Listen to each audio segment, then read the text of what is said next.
Hello guys, kumusta kayo?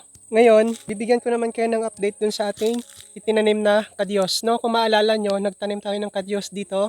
Same lang din, dito lang din sa yung gulod na yan. Isang street yan, dito sa gulod, yung pinagtamnan natin ng kadyos. Yung kadyos na yun ay binigay sa atin ni Ati Putot, yung kapitbahay namin. So, ito na guys. Ang ganda niyang itanim, ang bilis niyang mabuhay. Nung pagkatanim ko lang to, siguro mga 4 days, 5 days after, may tubo na agad siya. Ngayon, ito na yung update.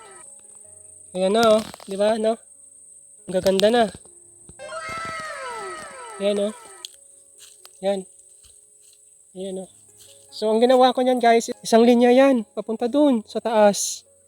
Yan oh, makikita niyo yan, mapapansin niyo yan oh. Yan oh, yung berde na yan, yung nasa gitna ng aking pinag-asarulan, pinagbungkalan ng lupa. Kadyos yan, di ba? Ang gaganda na din. Oh? Kaya kapag nagsibungahan to, kung sino may gusto, kung sino may gustong kumain ng kadyos, pumunta lang kayo dito, no? Para mamitas. At yun ay marami yan, maraming puno yan. Basta yung isang gulod na yan, marami yan.